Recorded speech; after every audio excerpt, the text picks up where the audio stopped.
Every single one of us wakes up with something on our heart that we wish we could take back. A word we said that cut too deep. A choice we made that we wish we could erase. Or maybe it's not just one mistake. It's years of carrying guilt, shame, and regret like a heavy backpack you never set down. But here's the truth.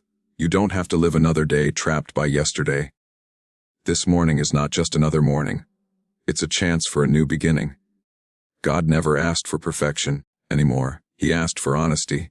He doesn't need your polished words or your flawless behavior. What he's waiting for is your heart, raw, messy, and real.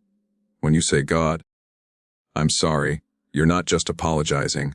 You're opening the door for him to pour mercy into your life. Think about that. Mercy means you don't get what you deserve. More. Grace means you get better than you deserve. And forgiveness. Forgiveness is freedom. It's the moment when the chains of guilt snap, and you can finally breathe again. So today, I want you to pray differently. Don't hide. Don't pretend. Just lay it all out. God, I've messed up. I've fallen short. I've hurt people. I've hurt myself. I need your forgiveness, your mercy, and a fresh start. And then, here's the part most people miss. You've got to forgive yourself. Stop replaying the failure in your mind like it's the soundtrack of your life. God already hit delete. Why are you still pressing play? This morning, let it be a reset, a chance to walk lighter, to love deeper, to live freer. Not because you earned it, but because God's mercy is bigger than your mistakes. More so as you step into this new day, remember you are not your past. You are forgiven, you are loved, anymore, and you've been given another chance. Don't waste it. Owning your mistakes is the first step to freedom. That's a hard truth, but it's also the most liberating one. Think about it. How often do we try to cover up what we've done wrong? We bury it under excuses. We shift the blame. We convince ourselves it wasn't really that bad, or worse, anymore. We numb the guilt by distracting ourselves with work, entertainment, or business. But no matter how deep you bury it, it always finds a way to surface. Guilt is like a shadow. Anymore, it follows you until you face it head on. And the moment you decide to face it, the weight begins to lift. When you stand before God and say, I messed up, you're not surprising him. He already knows. And the power isn't in informing him. It's in humbling yourself enough to admit it. There's something deeply human about confession. It cracks through the pride that keeps us chained. Pride whispers, anymore, hide it. Pretend, fake it until it fades. But humility says, here I am. Broken, flawed, but willing to be healed. That shift is what opens the door to freedom. The truth is, denial keeps you stuck. Anymore. Have you ever noticed how the longer you ignore something, the heavier it feels? A small mistake today becomes a mountain of shame tomorrow if you don't deal with it. And shame is ruthless. More. It steals your joy, poisons your relationships, and convinces you that you are unworthy of love or forgiveness. But shame loses its grip the moment you bring your failures into the light. More. It's like darkness. No matter how thick it feels, the second you flip the switch, it disappears. Owning your mistakes is flipping the switch. Anymore. There's also something powerful that happens when you stop hiding from God. You start to realize that his love is not based on your performance. He doesn't forgive you because you're perfect. He forgives you because he's merciful. And the moment you stop covering your flaws, you discover that you're already covered by grace. That realization changes everything. Anymore. You stop walking around afraid of being found out, and start living with a quiet confidence that you are fully known and fully loved. Let's be real. Owning your mistakes doesn't feel good at first. It stings. It requires you to look in the mirror and admit that you've fallen short. But that sting is temporary. The freedom that follows lasts forever. Imagine walking around with a backpack full of rocks. Anymore. Every rock representing a lie, a mistake, a secret you're carrying. At first, maybe you can handle it. But after days, weeks, years, it wears you down. More confession is like dropping that backpack at the feet of God. Suddenly you stand taller. You breathe easier. You move freer. That's what freedom feels like. And it's not just about you anymore. Owning your mistakes before God also changes the way you show up in the world. You stop pretending to be flawless, which makes you more real, more relatable, more compassionate. Anymore. You stop judging others as harshly because you know how much grace you yourself need. You stop hiding behind a mask and start living authentically, anymore. That authenticity creates deeper connections with the people around you, because people are drawn to honesty, not perfection. Maybe today, you're carrying the weight of words you wish you hadn't said, anymore. Maybe it's a decision that cost you more than you expected. Or maybe it's years of pretending to be someone you're not. Whatever it is, you don't have to carry it one more day, anymore. Freedom doesn't come by denying it or fixing it all by yourself. Freedom comes by owning it and handing it over to God. It's a surrender, yes, but not the kind of surrender that means defeat. It's the kind that means victory. Because here's the truth, you cannot heal what you refuse to acknowledge. You cannot be forgiven for what you keep pretending doesn't exist. The moment you own it, healing begins. The moment you confess it, forgiveness flows. The moment you let go of the pride that says, I can handle this, you experience the grace that says, anymore, you don't have to. And that is the first, most powerful step toward freedom. God's mercy is bigger than your failures, anymore. That sentence alone has the power to completely reframe your life if you let it sink in. Because most of us live like our mistakes are permanent stains, like our failures define us forever. We replay them in our heads, we label ourselves by them, and we assume that because we messed up, God has already given up on us. But that is not who God is, and that is not how mercy works. More mercy is God looking at your worst moment and choosing to cover it with His love. Mercy is Him saying, I see what you've done, I know where you've fallen, but I'm not finished with you. Failure says, you're disqualified. Mercy says, you still belong. Failure whispers, you'll never come back from this. Mercy shouts, anymore. Watch how I turn this into a comeback story. If you think about it, failure is part of being human. Every single person has done something they regret, said something they wish they could erase, anymore made a choice that took them down the wrong path. And yet, we convince ourselves that our failures are bigger than God's ability to forgive. That's pride disguised as guilt. It's believing that your sin has more power than His mercy. But that's not true. Nothing you've done has the ability to outrun His grace. Nothing. The thing about God's mercy is that it doesn't keep score the way people do. People remember. People replay. People may hold your past over your head, but God doesn't. The moment you bring your failure to Him, He wipes it clean. It's not tucked away in a corner, waiting to be pulled out later. It's gone. And if God doesn't define you by your mistakes, why should you, anymore?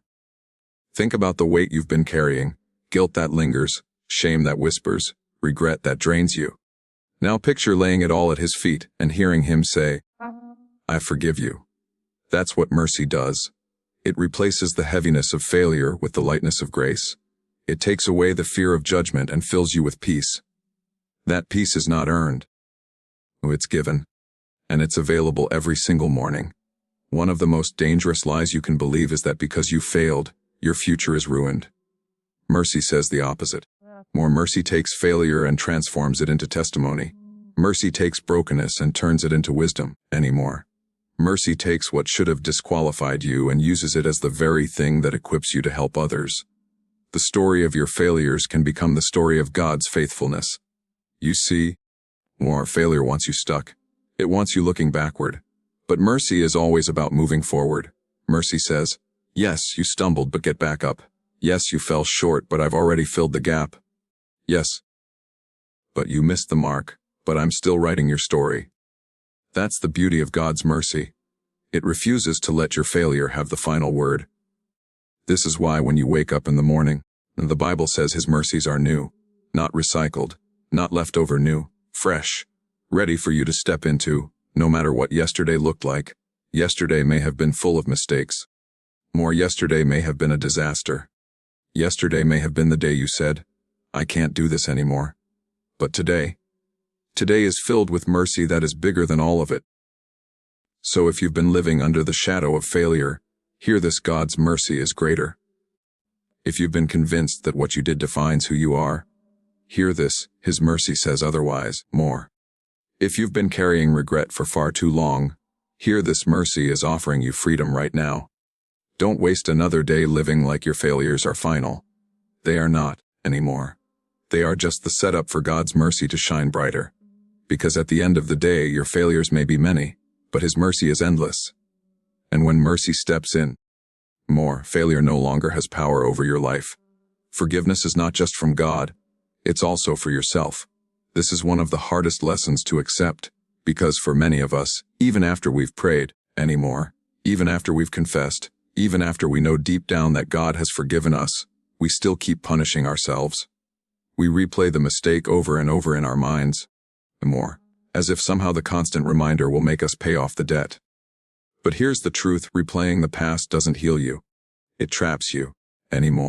Think about how much energy you've wasted carrying around the same regrets. Maybe it's a decision you made years ago, but you still replay it as if it happened yesterday. Maybe it's a relationship you broke, a chance you lost, or words you spoke in anger. Every time you bring it back into your mind, you're chaining yourself to a version of you that doesn't even exist anymore. God already forgave that version. He already wiped the slate clean. Yet you're still living like the slate is covered in marks. Why do we do this? Because forgiving ourselves feels harder than believing God has forgiven us. We know God is merciful, but we struggle to extend that same mercy inward. We hold ourselves to a standard of perfection that God Himself never asked us to live by. We forget that we are human, that we will stumble, and that growth doesn't mean never falling. It means getting back up when we do. Self-forgiveness is not about excusing your mistakes anymore. It's about releasing yourself from the prison of guilt once you've already been forgiven. When you hold on to guilt, you're essentially saying, God, I know you've set me free, but I'm going to keep locking myself up anyway. That's not humility. That's bondage. Forgiveness, especially toward yourself, is what breaks those chains. Here's something to think about. When you don't forgive yourself, you start living out of shame instead of grace. Shame says, this is who I am my mistake. Grace says, that was what I did. But it is not who I am. Shame keeps you small, afraid, and stuck. Grace lifts your head, opens your heart, and allows you to step into the future God has for you. And if you've already been forgiven by the only one who has the power to erase your sin, then it's time to align your heart with that truth and forgive yourself too. Let's be honest. The voice in your head can be your harshest critic. It reminds you of every failure, every shortcoming, every time you didn't measure up. But what if that voice changed? What if instead of saying, look how badly you messed up, it started saying, look how far you've come. Look at how God's grace is shaping you. Look at how mercy is rewriting your story. That's what self-forgiveness does. It shifts the narrative from shame to redemption. It's also important to realize that forgiving yourself doesn't mean you forget. It means you learn. You take the lessons from your failures and you use them as stepping stones instead of stumbling blocks. Every scar becomes a reminder of healing, not of hurt. Every mistake becomes proof of growth, not a prison of regret. And when you live like that, your past no longer controls your future. Maybe you've prayed for forgiveness countless times, but the one person you haven't released is yourself. Today is the day to change that. Imagine how different your life would feel if you truly let go. Imagine the freedom of waking up without replaying yesterday. Imagine the peace of looking in the mirror and saying, I'm not defined by what I've done. I'm defined by God's love for me. That's what self-forgiveness makes possible. So yes, forgiveness is from God, but don't stop there. Partner with Him by forgiving yourself too. Walk in the truth that you are not your past, you are not your worst moment, and you are not beyond redemption. You've been forgiven. Now it's time to live like it. Every morning is a new beginning. That's not just a pretty phrase, it's a spiritual truth. The moment you wake up and your feet hit the floor, God has already given you a gift, another chance. Another chance to grow, to try again, to heal, to live with purpose. Too often, though, we drag yesterday into today. We wake up with the same guilt, the same stress, the same shame, the same fear, and we wonder why nothing feels new. It's because we haven't let go of yesterday long enough to embrace today. The truth is, you can't live today if you're still stuck in yesterday. You can't step into new mercies while clinging to old regrets. That's why the Bible says God's mercies are new every morning. Anymore, not recycled mercies, not patched up mercies, not leftover mercies. New, fresh. Ready to meet you where you are, no matter how badly yesterday went. That means no matter how many mistakes you made, anymore. No matter how far you fell, when the sun rises, grace rises with it. Think about it. If God Himself is offering you a reset button every single day, why aren't you pressing it more? Why do we insist on carrying the weight of old failures into a brand new day? It's like walking into a clean room with muddy shoes.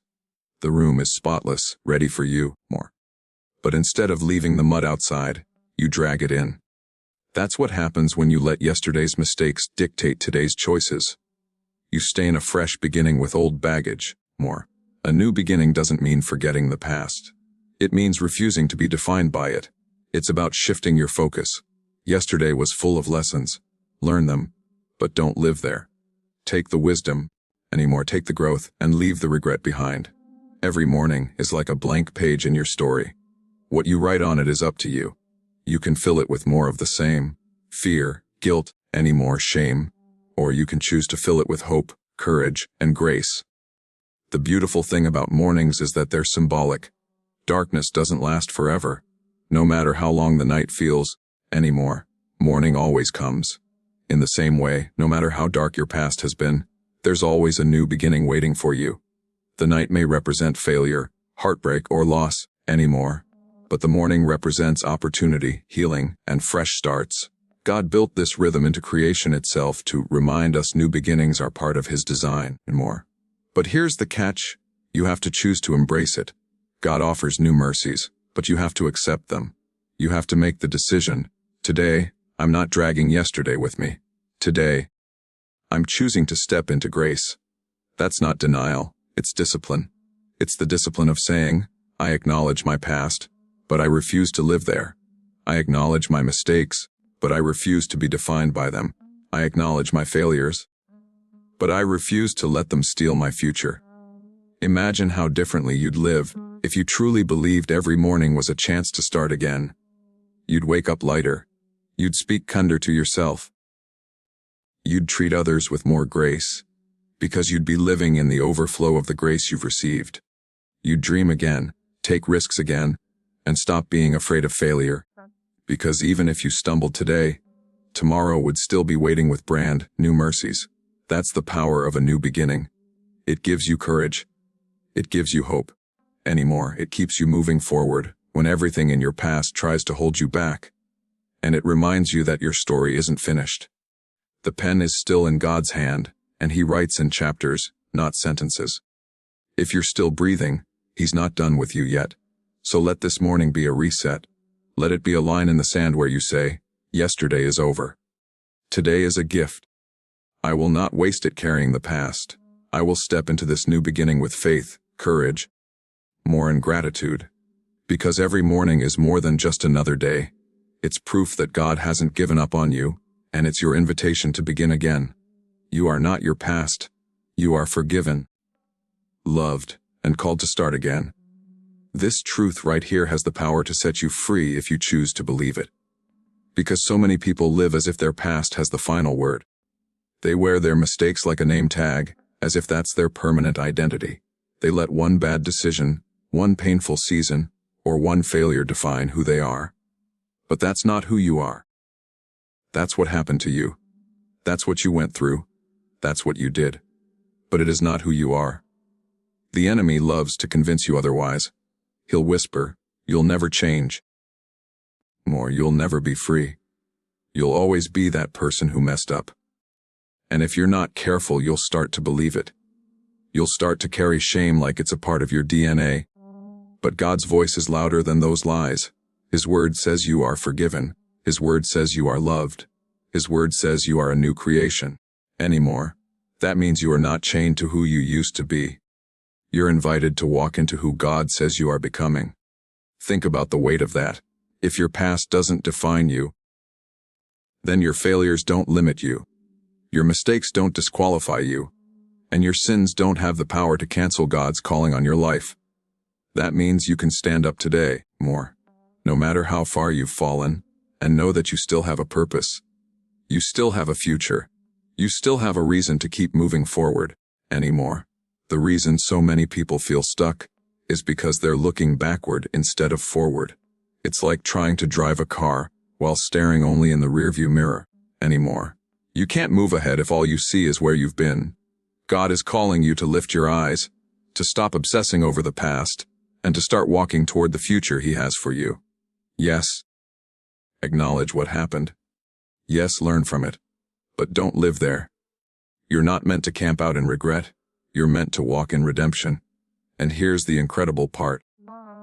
God doesn't just forgive you and leave you where you are. He calls you to start again. Starting again doesn't mean pretending the past didn't happen. It means you're letting God take the broken pieces of your story and build something new out of them. It means you're willing to let Him rewrite the narrative. Where there was shame, He writes freedom. Where there was guilt, He writes grace. Where there was failure, He writes growth. That's what a new beginning looks like when you realize you are forgiven and loved anymore. So many people are afraid to start again because they're afraid they'll just fail again. But let me tell you something. Failure is not final when God is involved. Every time you get back up, you prove that your past does not control you. Every time you take a step forward, you prove that forgiveness is stronger than failure. And every time you choose to believe God's love instead of your shame, you prove that grace always wins. Imagine if you lived every day believing this truth. I am not my past. I am not my worst mistake. I am not beyond redemption. I am forgiven. I am loved more. And I am called to begin again. How different would your choices be? How different would your relationships be? How different would your outlook on life be? You'd live lighter. You'd walk taller anymore. You'd stop being afraid of what people think because you'd know what God says, and what He says is final. So today, make a decision. Stop identifying yourself by who you were, and start identifying yourself by who God says you are. Let go of the labels you've carried, the guilt you've nursed, and the shame that's weighed you down. Step into the truth that you are forgiven. Anymore, you are deeply loved, and you are called to a fresh start. Your past is not your destiny. It's just the backdrop for God's mercy to shine.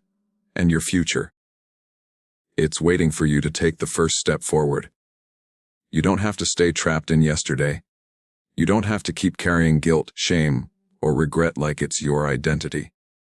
The truth is simple but life-changing. You are forgiven, you are loved, and you are free to begin again. God's mercy is bigger than your failures. His grace is stronger than your weakness anymore, and His love is deeper than your shame. So today is not just another morning. It's a reset.